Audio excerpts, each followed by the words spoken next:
اعوذ باللہ من الشیطان الرجیم، بسم اللہ الرحمن الرحیم۔ سنن و نوافل قرآنی آیتیں۔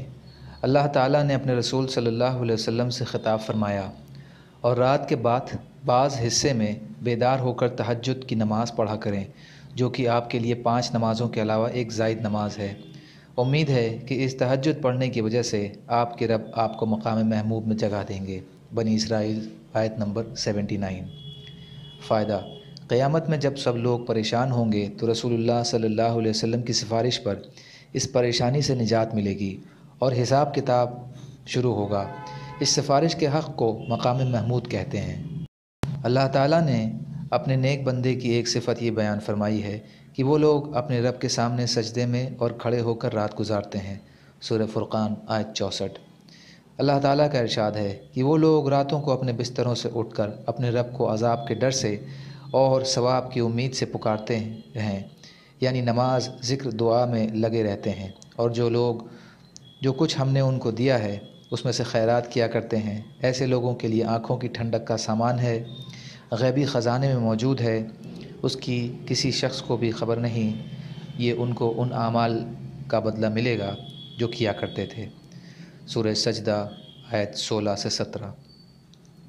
اللہ تعالیٰ کا ارشاد ہے، متقی لوگ باغوں اور چشموں میں ہوں گے، ان کے رب نے انہیں جو ثواب عطا کیا ہوگا وہ اسے خوشی خوشی لے رہے ہوں گے۔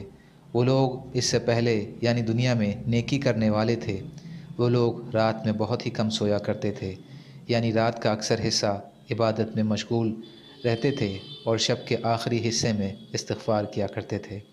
سورہ ذاریات آیت 15 سے 18۔ اللہ تعالیٰ نے فرمایا، اے چادر اوڑھنے والے، رات کو تہجد کی نماز میں کھڑے رہا کرو، مگر کچھ دیر آرام فرما لو، یعنی آدھی رات یا آدھی رات سے کم یا آدھی رات سے کچھ زیادہ آرام فرما لیں، اور اس تہجد کی نماز میں قرآن مجید کو ٹھہر ٹھہر کر پڑھا کیجیے۔ تہجد کے حکم کی ایک حکمت یہ ہے کہ رات کے اٹھنے کے مجاہدے کی وجہ سے طبیعت میں بھاری کلام برداشت کرنے کی استعداد خوب کامل ہو جائے، کیونکہ ہم عنقریب آپ پر ایک بھاری کلام یعنی قرآن مجید نازل کرنے والے ہیں۔ دوسری حکمت یہ ہے کہ رات کا اٹھنا نفس کو خوب کچلتا ہے اور اس وقت بات ٹھیک نکلتی ہے، یعنی قرات، ذکر اور دعا کے الفاظ خوب اطمینان سے ادا ہوتے ہیں اور ان اعمال میں جی لگتا ہے۔ تیسری حکمت یہ ہے کہ آپ کو دن میں بہت سے مشاغل رہتے ہیں، جیسے تبلیغی مشغلہ، لہٰذا رات کا وقت یا ایک سوئی کا ساتھ اللہ کی عبادت کے لیے ہونا چاہیے۔ سورہ مزمل آیت 1 سے 8۔ نبی صلی اللہ علیہ وسلم کی حدیثیں۔ حضرت ابو امامہ رضی اللہ تعالیٰ عنہ سے روایت ہے کہ نبی صلی اللہ علیہ وسلم نے ارشاد فرمایا، اللہ کسی بندے کو 2 رکعت نماز کی توفیق دے دیں، اس سے بہتر کوئی چیز نہیں۔ بندہ جب تک نماز میں مشغول رہتا ہے، بھلائیاں اس کے سر پر بکھیر دی جاتی ہیں، اور بندے اللہ کا قرب اس چیز سے بڑھ کر کسی اور چیز سے ذریعے حاصل نہیں کر سکتے جو خود اللہ کی ذات سے نکلی ہے، یعنی قرآن شریف۔ ترمذی۔ فائدہ: حدیث شریف کا مطلب یہ ہے کہ اللہ کا سب سے زیادہ قرب قرآن شریف کی تلاوت سے حاصل ہوتا ہے۔ حضرت ابو ہریرہ رضی اللہ تعالیٰ عنہ سے روایت ہے کہ رسول اللہ صلی اللہ علیہ وسلم ایک قبر کے پاس سے گزرے۔ آپ صلی اللہ علیہ وسلم نے دریافت فرمایا، یہ قبر کس شخص کی ہے؟ صحابہ نے عرض کیا، یہ فلاں کی ہے۔ آپ صلی اللہ علیہ وسلم نے فرمایا، اس قبر والے شخص کے نزدیک 2 رکعتوں کا پڑھنا تمہاری دنیا کا باقی تمام چیزوں سے زیادہ پسندیدہ ہے۔ طبرانی مجمع الزوائد۔ فائدہ: نبی صلی اللہ علیہ وسلم کے ارشاد کا مقصد یہ کہ 2 رکعت کی قیمت دنیا کے ساز و سامان سے زیادہ ہے، اس کا صحیح علم قبر میں پہنچ کر ہوگا۔ حضرت ابو ذر رضی اللہ تعالیٰ عنہ فرماتے ہیں کہ ایک مرتبہ نبی صلی اللہ علیہ وسلم سردی کے موسم میں باہر تشریف لائے، پتے درختوں سے گر رہے تھے۔ آپ صلی اللہ علیہ وسلم نے ایک درخت کی 2 ٹہنیاں ہاتھ میں لیں، ان کے پتے اور بھی گرنے لگے۔ نبی صلی اللہ علیہ وسلم نے ارشاد فرمایا، ابو ذر، میں نے عرض کیا، لبیک یا رسول اللہ۔ آپ صلی اللہ علیہ وسلم نے ارشاد فرمایا، مسلمان بندہ جب اللہ کو راضی کرنے کے لیے نماز پڑھتا ہے تو اس کے گناہ ایسے ہی گرتے ہیں جیسے یہ پتے اس درخت سے گر رہے ہیں۔ مسند احمد۔ حضرت عائشہ رضی اللہ عنہا رسول اللہ صلی اللہ علیہ وسلم کا ارشاد نقل کرتی ہیں کہ جو 12 رکعتیں پڑھنے کی پابندی کرتا ہے، اللہ اس کے لیے جنت میں محل بناتے ہیں۔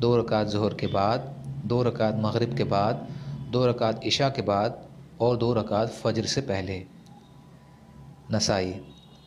حضرت عائشہ رضی اللہ عنہا سے روایت ہے کہ نبی صلی اللہ علیہ وسلم نے فرمایا، نبی صلی اللہ علیہ وسلم کو نفلوں اور سنتوں میں سے کسی نماز کا اتنا زیادہ اہتمام نہیں تھا جتنا کہ فجر کی نماز سے پہلے 2 رکعت سنت پڑھنے کا اہتمام تھا۔ مسلم شریف۔ حضرت عائشہ رضی اللہ عنہا سے روایت ہے کہ نبی صلی اللہ علیہ وسلم نے فجر کی 2 رکعتیں سنتوں کے بارے میں ارشاد فرمایا، یہ 2 رکعتیں مجھے ساری دنیا سے زیادہ محبوب ہیں۔ مسلم شریف۔ حضرت ام حبیبہ رضی اللہ عنہا سے روایت ہے کہ رسول اللہ صلی اللہ علیہ وسلم نے فرمایا، جو شخص ظہر سے پہلے 4 رکعتیں اور ظہر کے بعد 4 رکعتیں پابندی سے پڑھتا ہے، اللہ اس پر جہنم کی آگ کو حرام فرما دیتے ہیں۔ نسائی۔ فائدہ: ظہر سے پہلے کی 4 رکعتیں سنت موقدہ ہیں اور ظہر کے بعد کی 4 رکعتیں میں 2 رکعتیں سنت موقدہ اور 2 نفل ہیں۔ حضرت ام حبیبہ رضی اللہ عنہا سے روایت ہے کہ رسول اللہ صلی اللہ علیہ وسلم نے ارشاد فرمایا، جو مومن بندہ بھی ظہر کے بعد 4 رکعتیں پڑھتا ہے اسے جہنم کی آگ انشاءاللہ کبھی نہیں چھوئے گی۔ حضرت عبداللہ بن سائب رضی اللہ تعالیٰ عنہ سے روایت ہے کہ رسول اللہ صلی اللہ علیہ وسلم نے ظہر سے پہلے زوال کے بعد 4 رکعت پڑھتے تھے اور آپ نے ارشاد فرمایا، یہ وہ گھڑی ہے جس میں آسمان کے دروازے کھول دیے جاتے ہیں، اس لیے میں چاہتا ہوں کہ اس گھڑی میں میرا کوئی نیک عمل آسمان کی طرف جائے۔ ترمذی۔ فائدہ: ظہر سے پہلے کی 4 رکعت سے مراد 4 رکعت سنت موقدہ ہے اور بعض علماء کے نزدیک زوال کے بعد یہ 4 رکعتیں ظہر کی سنت موقدہ کے علاوہ ہیں۔ حضرت عمر بن خطاب رضی اللہ تعالیٰ عنہ فرماتے ہیں کہ میں نے رسول اللہ صلی اللہ علیہ وسلم کو یہ ارشاد فرماتے ہوئے سنا، زوال کے بعد ظہر سے پہلے کی 4 رکعتیں تہجد کی 4 رکعتوں کے برابر ہیں۔ رسول اللہ صلی اللہ علیہ وسلم نے ارشاد فرمایا، اس وقت ہر چیز اللہ کی تسبیح کرتی ہے۔ پھر آیت کریمہ تلاوت فرمائی جس کا ترجمہ یہ ہے کہ سایہ دار چیزیں اور ان کے سائے زوال کے وقت کبھی ایک طرف کو اور کبھی دوسری طرف کو عاجزی کے ساتھ اللہ کو سجدہ کرتے ہوئے جھکے جاتے ہیں۔ ترمذی شریف۔ حضرت عبداللہ بن عمر رضی اللہ تعالیٰ عنہ سے روایت ہے کہ رسول اللہ صلی اللہ علیہ وسلم نے ارشاد فرمایا، اللہ اس شخص پر رحم فرمائے جو عصر سے پہلے 4 رکعتیں پڑھتا ہے۔ ابو داؤد۔ حضرت ابو ہریرہ رضی اللہ تعالیٰ عنہ سے روایت ہے کہ رسول اللہ صلی اللہ علیہ وسلم نے ارشاد فرمایا، جو رمضان کی رات میں اللہ کے وعدوں پر یقین کرتے ہوئے اور اس کے اجر و انعام کے شوق میں نمازیں پڑھتا ہے، اس کے پچھلے سب گناہ معاف کر دیے جاتے ہیں۔ بخاری۔ حضرت عبد الرحمن رضی اللہ تعالیٰ عنہ سے روایت ہے کہ رسول اللہ صلی اللہ علیہ وسلم نے ایک مرتبہ رمضان کے مہینے کا ذکر کرتے ہوئے ارشاد فرمایا، یہ ایسا مہینہ ہے کہ جس کے روزوں کو اللہ نے تم پر فرض کیا ہے اور میں نے تمہارے لیے اس کی تراویح کو سنت قرار دیا ہے۔ جو شخص اللہ کے وعدوں پر یقین کرتے ہوئے اور اس کے اجر و انعام کے شوق میں اس مہینے میں روزے رکھتا ہے اور تراویح پڑھتا ہے، وہ گناہوں سے اس طرح پاک صاف ہو جاتا ہے جیسا کہ اپنی ماں سے آج ہی پیدا ہوا ہو۔ ابن ماجہ۔ حضرت ابو فاطمہ رضی اللہ تعالیٰ عنہ فرماتے ہیں کہ مجھ سے نبی صلی اللہ علیہ وسلم نے ارشاد فرمایا، ابو فاطمہ، اگر تم مجھ سے آخرت میں ملنا چاہتے ہو تو سجدے زیادہ کیا کرو، یعنی نمازیں کثرت سے پڑھا کرو۔ مسند احمد۔ حضرت ابو ہریرہ رضی اللہ تعالیٰ عنہ فرماتے ہیں کہ میں نے رسول اللہ صلی اللہ علیہ وسلم کو ارشاد فرماتے ہوئے سنا، قیامت کے دن آدمی کے اعمال میں سب سے پہلے نماز کا حساب کیا جائے گا۔ اگر نماز اچھی ہوئی تو وہ شخص کامیاب اور بامراد ہوگا، اور اگر نماز خراب ہوئی تو وہ ناکام اور نامراد ہوگا۔ اگر فرض نماز میں کچھ کمی ہو تو اللہ ارشاد فرمائیں گے، دیکھو کیا میرے بندے کے پاس کچھ نفلیں بھی ہیں جن سے فرضوں کی کمی پوری کر دی جائے۔ اگر نفلیں ہوں گی تو اللہ ان سے فرضوں کی کمی پوری فرما دیں گے۔ ان کے بعد پھر اسی طرح باقی اعمال، روزہ، زکوٰۃ وغیرہ کا حساب ہوگا، یعنی فرض روزوں کی کمی نفل سے روزوں سے پوری کی جائے گی اور زکوٰۃ کی کمی نفلی صدقات سے پوری کر دی جائے گی۔ ترمذی شریف۔ حضرت ابو امامہ رضی اللہ تعالیٰ عنہ سے روایت ہے کہ نبی صلی اللہ علیہ وسلم نے ارشاد فرمایا، میرے دوستوں میں میرے نزدیک زیادہ رشک کے قابل وہ مومن ہے جو ہلکا پھلکا ہو، یعنی دنیا کے ساز و سامان اور اہل و عیال کا زیادہ بوجھ نہ ہو، نماز سے اس کو بڑا حصہ ملا ہو، یعنی نوافل کثرت سے پڑھتا ہو، اپنے رب کی عبادت اچھی طرح کرتا ہو، اللہ کی اطاعت جس طرح ظاہر میں کرتا ہو اسی طرح تنہائی میں بھی کرتا ہو، لوگوں میں گمنام ہو، اس کی طرف انگلیاں سے اشارے نہیں کیے جاتے ہوں، یعنی لوگوں میں مشہور نہیں ہو، روزی صرف گزارنے کے قابل ہو، جس پر صبر کر کے عمر گزار دے۔ پھر رسول اللہ صلی اللہ علیہ وسلم نے اپنے ہاتھ سے چٹکی بجائی کہ جیسے کسی چیز کے جلد ہو جانے پر چٹکی بجاتے ہیں، اور ارشاد فرمایا اسے موت جلدی آ جائے، نہ اس پر رونے والیاں زیادہ ہوں اور نہ وہ میراث زیادہ ہو۔ ترمذی۔ حضرت عبداللہ بن سلمان رحمۃ اللہ علیہ سے روایت ہے کہ ایک صحابی رضی اللہ تعالیٰ عنہ نے مجھے بتایا کہ ہم لوگ جب خیبر فتح کر چکے تو لوگوں نے اپنے مال غنیمت نکالا، جس میں مختلف سامان اور قیدی تھے، اور خرید و فروخت شروع ہو گئی تھی کہ ہر شخص اپنی ضرورت کی چیزیں خریدنے لگا اور دوسری زائد چیزیں فروخت کرنے لگا۔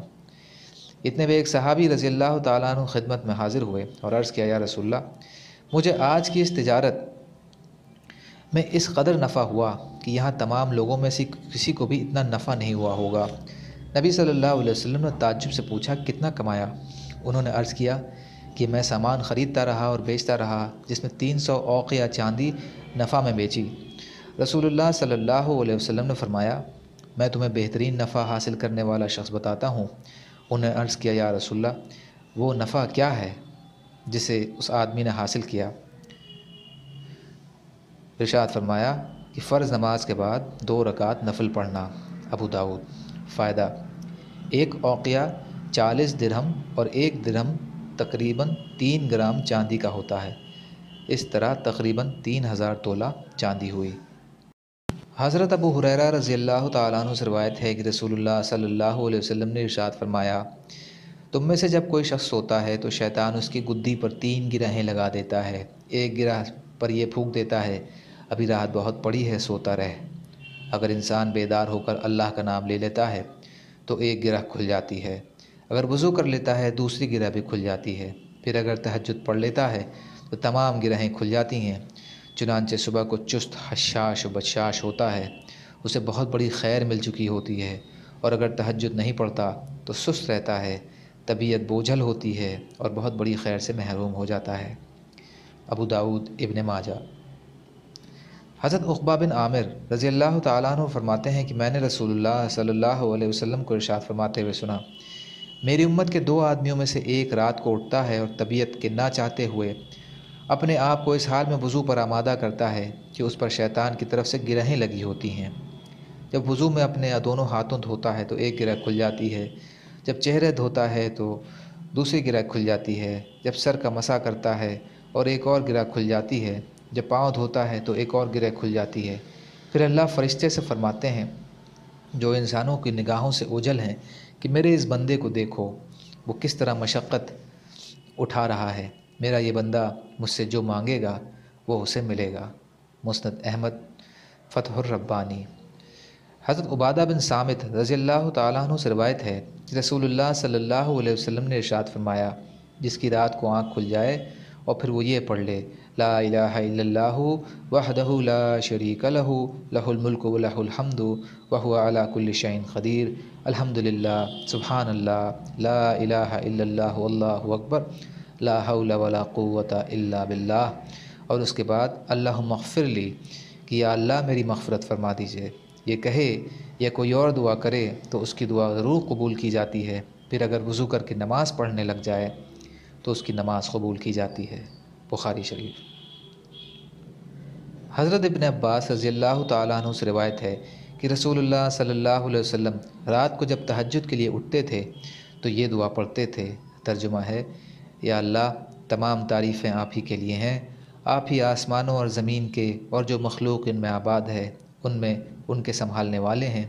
تمام تعریفیں آپ ہی کے لیے ہیں، زمین و آسمان اور ان کی تمام مخلوقات پر حکومت صرف آپ ہی کی ہے، تمام تعریفیں آپ ہی کے لیے ہیں، آپ زمین و آسمان کے روشن کرنے والے ہیں، تمام تعریفیں آپ ہی کے لیے ہیں، آپ زمین و آسمان کے بادشاہ ہیں، تمام تعریفیں آپ ہی کے لیے ہیں، اصل وجود آپ ہی کا ہے، آپ کا وعدہ حق ہے، ٹل نہیں سکتا، آپ سے ملاقات ضرور ہوگی، آپ کو فرمان حق ہے، جنت کا وجود حق ہے، جہنم کا وجود حق ہے، سارے انبیاء علیہ الصلاۃ والسلام برحق ہیں، محمد صلی اللہ علیہ وسلم برحق رسول ہیں اور قیامت ضرور آئے گی۔ اے اللہ، میں نے اپنے آپ کو آپ کے سپرد کر دیا، میں نے آپ کو دل سے مانا، میں نے آپ ہی پر بھروسہ کیا، آپ ہی کی طرف متوجہ رہا، نہ ماننے والوں میں سے جس سے جھگڑا کیا آپ ہی کی مدد سے کیا، اور آپ ہی کی بارگاہ میں فریاد لایا ہوں، لہٰذا میرے ان گناہوں کو معاف کر دیجئے جو اب سے پہلے کیے، جو اس کے بعد کروں، اور جو گناہ میں نے چھپا کر کیے اور جو اعلانیہ کیے۔ آپ ہی کی توفیق دے کر دینی اعمال میں آگے بڑھانے والے ہیں، اور آپ ہی کی توفیق چھین کر پیچھے ہٹانے والے ہیں۔ آپ کے سوا کوئی معبود نہیں، بھلائی کرنے کی طاقت اور برائی سے بچنے کی قوت صرف اللہ تعالیٰ ہی کی طرف سے ہے۔ بخاری شریف۔ حضرت ابو ہریرہ رضی اللہ تعالیٰ عنہ سے روایت ہے کہ رسول اللہ صلی اللہ علیہ وسلم نے فرمایا، رمضان المبارک کے بعد سب سے افضل روزے ماہ محرم کے ہیں، اور فرض نمازوں کے بعد سب سے افضل نماز رات کی ہے۔ مسلم شریف۔ حضرت ایاز بن معاویہ مزنی رحمۃ اللہ علیہ سے روایت ہے کہ رسول اللہ صلی اللہ علیہ وسلم نے ارشاد فرمایا، تہجد ضرور پڑھا کرو، اگرچہ اتنی تھوڑی دیر کے لیے ہی ہو جتنی دیر میں بکری کا دودھ دہا جاتا ہے، اور جو نماز بھی عشاء کے بعد پڑھی جائے وہ تہجد میں شامل ہے۔ طبرانی مجمع الزوائد۔ فائدہ: سو کر اٹھنے کے بعد جو نفل پڑھی جائے اسے تہجد کہتے ہیں۔ بعض علماء کے نزدیک عشاء کے بعد سونے سے پہلے جو نفل پڑھ لی جائے وہ بھی تہجد ہے۔ اعلیٰ السنون۔ حضرت عبداللہ رضی اللہ تعالیٰ عنہ سے روایت ہے کہ رسول اللہ صلی اللہ علیہ وسلم نے ارشاد فرمایا، رات کی نفل نماز دل کی نفل نماز سے ایسی ہی افضل ہے جیسا کہ چھپ کر دیا ہوا صدقہ اعلانیہ صدقہ سے افضل ہے۔ طبرانی مجمع الزوائد۔ حضرت ابو امامہ باہلی رضی اللہ تعالیٰ عنہ سے روایت ہے کہ رسول اللہ صلی اللہ علیہ وسلم نے ارشاد فرمایا، تہجد ضرور پڑھا کرو، وہ تم سے پہلے کے نیک لوگوں کا طریقہ رہا ہے، اس سے تمہیں اپنے رب کا قرب حاصل ہوگا، گناہ معاف ہوں گے اور گناہوں سے بچے رہو گے۔ حضرت ابو درداء رضی اللہ تعالیٰ عنہ سے روایت ہے کہ نبی صلی اللہ علیہ وسلم نے ارشاد فرمایا، تین شخص ایسے ہیں جن سے اللہ محبت فرماتے ہیں، انہیں دیکھ کر بے حد خوش ہوتے ہیں۔ ان میں سے ایک وہ شخص ہے جو جہاد میں اللہ کی خوشنودی کے لیے اکیلا لڑتا رہے، جبکہ سب کے سب ساتھی میدان چھوڑ کر چلے جائیں، پھر یا تو وہ شہید ہو جائے یا اللہ اس کی مدد فرمائے اور اسے غلبہ عطا فرمائے۔ اللہ تعالیٰ فرشتوں سے فرماتے ہیں، میرے اس بندے کو دیکھو، میری خوشنودی کی خاطر کس طرح میدان میں جمع رہا۔ دوسرا وہ شخص ہے جس کے پہلو میں خوبصورت بیوی ہو اور بہترین نرم بستر موجود ہو، اور پھر وہ ان سب کو چھوڑ کر تہجد میں مشغول ہو جائے۔ اللہ فرماتے ہیں، دیکھو اپنی چاہتوں کو چھوڑ رہا ہے اور مجھے یاد کر رہا ہے، اگر چاہتا تو سوتا رہتا۔ تیسرا وہ شخص ہے جو سفر میں قافلے کے ساتھ ہو اور قافلے والے رات دیر تک جاگ کر سو چکے ہوں، وہ آخر شب میں طبیعت چاہے نہ چاہے ہر حال میں تہجد کے لیے اٹھ کر کھڑا ہو جائے۔ طبرانی ترغیب۔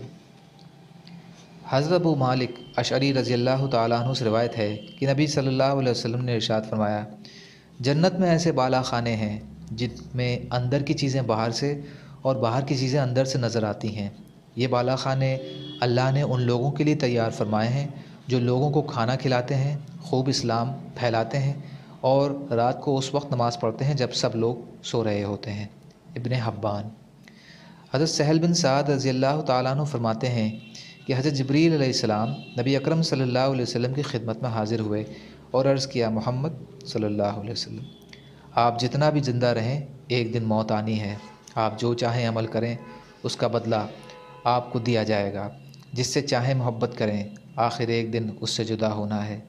جان لیجئے کہ مومن کی بزرگی تہجد پڑھنے میں ہے اور مومن کی عزت لوگوں سے بے نیاز رہنے میں ہے۔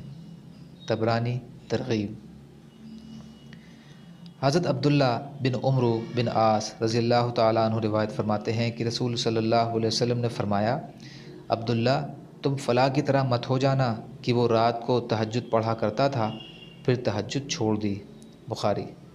فائدہ: مطلب یہ کہ بلا کسی عذر کے اپنے دینی معمول کو چھوڑنا اچھی بات نہیں ہے۔ مظاہر حق۔ حضرت مطلب بن ربیعہ رضی اللہ تعالیٰ عنہ فرماتے ہیں کہ رسول کریم صلی اللہ علیہ وسلم نے ارشاد فرمایا، رات کی نماز 2 رکعتیں ہیں، لہٰذا جب تم میں سے کوئی نماز پڑھے تو ہر 2 رکعت کے اخیر میں تہجد پڑھے، پھر دعا میں اصرار کرے، مسکنت اختیار کرے، بے کسی اور کمزوری کا اظہار کرے۔ جس نے ایسا نہیں کیا اس کی نماز ادھوری ہے۔ مسند احمد۔ فائدہ: تشہد کے بعد دعا نماز میں بھی اور سلام کے بعد بھی مانگی جا سکتی ہے۔ حضرت حذیفہ بن یمان رضی اللہ تعالیٰ عنہ فرماتے ہیں کہ ایک رات میں نبی صلی اللہ علیہ وسلم کے پاس سے گزرا۔ آپ صلی اللہ علیہ وسلم مدینہ منورہ میں مسجد میں نماز پڑھ رہے تھے۔ میں بھی آپ صلی اللہ علیہ وسلم کے پیچھے نماز پڑھنے کھڑا ہو گیا اور مجھے خیال تھا کہ آپ صلی اللہ علیہ وسلم کو یہ معلوم نہیں ہے کہ میں آپ کے پیچھے نماز پڑھ رہا ہوں۔ آپ صلی اللہ علیہ وسلم نے سورہ بقرہ شروع فرمائی۔ میں نے دل میں کہا کہ 100 آیتوں پر رکوع فرمائیں گے، لیکن جب آپ صلی اللہ علیہ وسلم نے 100 آیتیں پڑھ لیں اور رکوع نہیں فرمایا تو میں نے سوچا کہ 200 آیتوں پر رکوع فرمائیں گے، مگر 200 آیتوں پر بھی رکوع نہ فرمایا، تو مجھے خیال ہوا کہ سورہ کے ختم ہونے پر رکوع فرمائیں گے۔ جب آپ نے سورہ ختم فرمائی، اللہم لک الحمد اللہم لک الحمد، اس کو 3 بار مرتبہ کہا، پھر سورہ آل عمران شروع فرمائی، تو میں نے خیال کیا کہ اس کے ختم ہونے پر تو رکوع فرما ہی لیں گے۔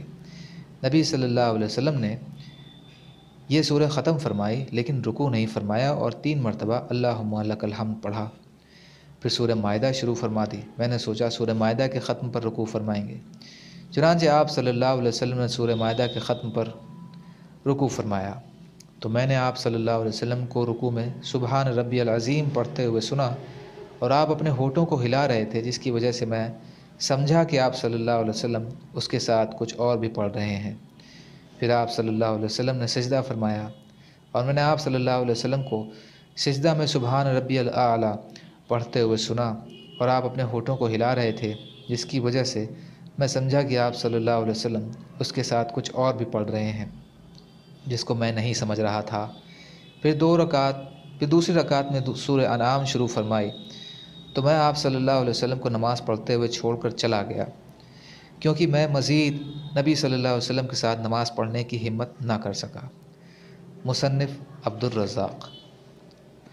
حضرت ابن عباس رضی اللہ تعالیٰ عنہ سے روایت ہے کہ رسول کریم صلی اللہ علیہ وسلم ایک رات تہجد کی نماز سے فارغ ہوئے تو میں نے آپ کو یہ دعا مانگتے ہوئے سنا۔ ترجمہ: اے اللہ، میں آپ سے آپ کی خاص رحمت مانگتا ہوں، جس سے آپ میرے دل کو ہدایت نصیب فرما دیجیے اور اس کے ذریعے میرے کام کو آسان فرما دیجیے اور میری پریشان حالی کو اس رحمت کے ذریعے دور فرما دیجیے اور میری غیر حاضری کے معاملے کو نگہبانی فرمائیے، اور جو چیزیں میرے پاس ہیں ان کو اس رحمت کے ذریعے بلندی اور عزت نصیب فرما دیجیے اور میرے عمل کو اس رحمت کے ذریعے شرک اور ریا سے پاک فرما دیجیے اور میرے دل میں اس رحمت کے ذریعے وہی بات ڈال دیجیے جو میرے لیے صحیح اور مناسب ہو، اور جس چیز سے محبت ہو وہ مجھے اس رحمت کے ذریعے عطا فرما دیجیے اور اس رحمت کے ذریعے میری ہر برائی سے حفاظت فرما دیجیے۔ یا اللہ، مجھے ایسا ایمان اور یقین نصیب فرما دیجیے جس کے بعد کسی قسم کا بھی کفر نہ ہو، اور مجھے اپنی وہ رحمت عطا فرمائیے جس کے طفیل مجھے دنیا و آخرت میں آپ کی جانب سے عزت و شرف کا مقام حاصل ہو جائے۔ یا اللہ، میں آپ سے فیصلوں کی درستگی اور آپ کے ہاں شہیدوں والی مہمانی اور خوش نصیبوں والی زندگی اور دشمنوں کے مقابلہ میں آپ کی مدد کا سوال کرتا ہوں۔ یا اللہ، میں آپ کے سامنے اپنی حاجت پیش کرتا ہوں، اگرچہ میری عقل ناقص ہے اور میرا عمل کمزور ہے، میں آپ کی رحمت کا محتاج ہوں۔ اے کام بنانے والے اور دلوں کو شفا دینے والے، جس طرح آپ اپنی قدرت سے ایک ساتھ بہنے والے سمندروں کو ایک دوسرے سے جدا رکھتے ہیں کہ کھارا میٹھے سے الگ رہتا ہے اور میٹھا کھارے سے الگ رہتا ہے، اسی طرح میں آپ سے سوال کرتا ہوں کہ آپ مجھے جہنم کی آگ سے اور اس عذاب سے جس کو دیکھ کر آدمی واویلا کرنے اور موت کی دعا مانگنے لگے، اور قبر کے عذاب سے دور رکھیے۔ یا اللہ، جس بھلائی تک میری عقل نہ پہنچ سکی اور میرا عمل اس بھلائی کے حاصل کرنے میں کمزور رہا اور میری نیت بھی اس تک نہ پہنچی، اور میں نے آپ سے اس بھلائی کی درخواست بھی نہ کی جس کا آپ نے اپنی مخلوق میں کسی بندے سے وعدہ فرمایا ہو، یا کوئی ایسی بھلائی ہو کہ اس کو آپ اپنے بندوں میں سے کسی کو دینے والے ہوں۔ اے تمام جہانوں کے پالنے والے، میں بھی آپ سے اس بھلائی کا خواہش مند ہوں اور اس کو آپ کی رحمت کے وسیلے سے مانگتا ہوں۔ اے مضبوط عہد والے اور نیک کاموں کے مالک اللہ، میں آپ سے عذاب کے دن امن کا اور قیامت کے دن جنت میں ان لوگوں کے ساتھ رہنے کا سوال کرتا ہوں جو آپ کے مقرب اور آپ کے دربار میں حاضر رہنے والے ہیں، رکوع سجدے میں پڑے رہنے والے اور عہدوں کو پورا کرنے والے ہیں۔ بے شک آپ بڑے مہربان اور بہت محبت فرمانے والے ہیں، اور بے شک آپ جو چاہتے ہیں کرتے ہیں۔ یا اللہ، ہمیں دوسروں کی خیر کی راہ دکھانے والا اور خود ہدایت یافتہ بنا دیجیے۔ ایسا نہ کیجیے کہ ہم خود بھی گمراہ ہوں اور دوسروں کو بھی گمراہ کرنے والے ہوں۔ جو آپ سے محبت رکھے، ہم آپ کی اس محبت کی وجہ سے اس سے محبت کریں، اور جو آپ کا مخالف ہو، ہم آپ کی اس دشمنی کی وجہ سے اس سے دشمنی کریں۔ اے اللہ، یہ دعا کرنا میرا کام ہے اور قبول کرنا آپ کا کام ہے، اور یہ میری کوشش ہے اور بھروسہ آپ کی ذات پر ہے۔ یا اللہ، میرے دل میں نور ڈال دیجیے، اور میری قبر کو آپ کی ذات پر ہے، اور میری قبر کو نورانی کر دیجیے۔ میرے آگے نور، میرے پیچھے نور، میرے دائیں نور، میرے بائیں نور، میرے اوپر نور، میرے نیچے نور، یعنی میری ہر طرف آپ ہی کا نور ہو، اور میرے کانوں میں نور، میری آنکھوں میں نور، میرے روئیں میں نور، میری کھال میں نور، میرے گوشت میں نور، میرے خون میں نور، میری ہڈی ہڈی میں نور ہی نور کر دیجیے۔ اے اللہ، میرے نور کو بڑھا دیجیے، مجھ کو نور عطا فرما دیجیے، اور میرے لیے نور مقدر فرما دیجیے۔ پاک ہے وہ ذات، عزت جس کی چادر ہے، اور اس کا فرمان عزت والا ہے۔ شرافت اور بزرگی جس کا لباس ہے، اور اس کی بخشش ہے۔ پاک ہے وہ ذات کہ ہر عیب سے پاکی صرف اسی کی شایان شان ہے۔ پاک ہے وہ ذات جو بڑے فضل اور نعمت والی ہے۔ پاک ہے وہ ذات جو بڑی شرف و کرم والی ہے، اور پاک ہے وہ ذات جو بڑے جلال و اکرام کی مالک ہے۔ ترمذی۔ حضرت ابو ہریرہ رضی اللہ تعالیٰ عنہ سے روایت ہے کہ نبی صلی اللہ علیہ وسلم نے ارشاد فرمایا، جو شخص کسی رات نماز میں 100 آیتیں پڑھ لیتا ہے، وہ اس رات اللہ کی عبادت سے غافل رہنے والوں میں شمار نہیں ہوتا، اور جو شخص کسی رات نماز میں 200 آیتیں پڑھ لیتا ہے، وہ اس رات مخلص عبادت گزاروں میں شمار ہوتا ہے۔ مستدرک حاکم۔ حضرت عبداللہ بن عمرو بن عاص رضی اللہ تعالیٰ عنہ سے روایت ہے کہ رسول اللہ صلی اللہ علیہ وسلم نے ارشاد فرمایا، جو شخص تہجد میں 10 آیتیں پڑھ لیتا ہے، وہ اس رات غافلوں میں شمار نہیں ہوتا۔ جو 100 آیتیں پڑھ لیتا ہے، اس کا شمار عبادت گزاروں میں ہوتا ہے، اور جو 1000 آیتیں پڑھ لیتا ہے، وہ ان لوگوں میں شمار ہوتا ہے جن کو قنطار برابر ثواب ملتا ہے۔ ابن خزیمہ۔ حضرت ابو ہریرہ رضی اللہ تعالیٰ عنہ سے روایت ہے کہ رسول اللہ صلی اللہ علیہ وسلم نے ارشاد فرمایا، قنطار 12,000 اوقیہ کا ہوتا ہے، ہر اوقیہ زمین و آسمان کے درمیان کی تمام چیزوں سے بہتر ہے۔ ابن حبان۔ حضرت ابو ہریرہ رضی اللہ تعالیٰ عنہ سے روایت ہے کہ رسول اللہ صلی اللہ علیہ وسلم نے ارشاد فرمایا، اللہ اس شخص پر رحمت فرمائے جو رات کو اٹھ کر تہجد پڑھے، پھر اپنی بیوی کو بھی جگائے اور وہ بھی نماز پڑھے، اور اگر نیند کے غلبے کی وجہ سے وہ نہ اٹھیں تو اس کے منہ پر پانی کا ہلکا سا چھینٹا دے کر جگا دے، اور اسی طرح اللہ اس عورت پر رحمت فرمائے جو رات کو اٹھ کر تہجد پڑھیں، پھر اپنے شوہر کو جگائیں اور وہ بھی نماز پڑھیں، اور اگر وہ نہ اٹھے تو اس کے منہ پر پانی کا ہلکا سا چھینٹ دے کر اٹھا دے۔ نسائی۔ فائدہ: اس حدیث کا تعلق ان میاں بیوی سے ہے جو تہجد کا شوق رکھتے ہوں، اور اس طرح اٹھانا ان کے درمیان ناگواری کا سبب نہ ہو۔ معارف الحدیث۔ حضرت ابو ہریرہ اور حضرت ابو سعید رضی اللہ تعالیٰ عنہ سے روایت ہے کہ رسول اللہ صلی اللہ علیہ وسلم نے ارشاد فرمایا، جب آدمی رات میں اپنے گھر والوں کو جگاتا ہے اور میاں بیوی دونوں تہجد کی کم سے کم 2 رکعتیں پڑھ لیتے ہیں تو ان دونوں کا شمار کثرت سے ذکر کرنے والوں میں ہوتا ہے۔ سبحان اللہ و بحمدہ، سبحانک اللہم و بحمدک، اشہد ان لا الہ الا انت، استغفرک و اتوب الیک۔ سبحانک رب العزت عما یصفون وسلام علی المرسلین والحمد للہ رب العالمین، برحمتک یا ارحم الراحمین۔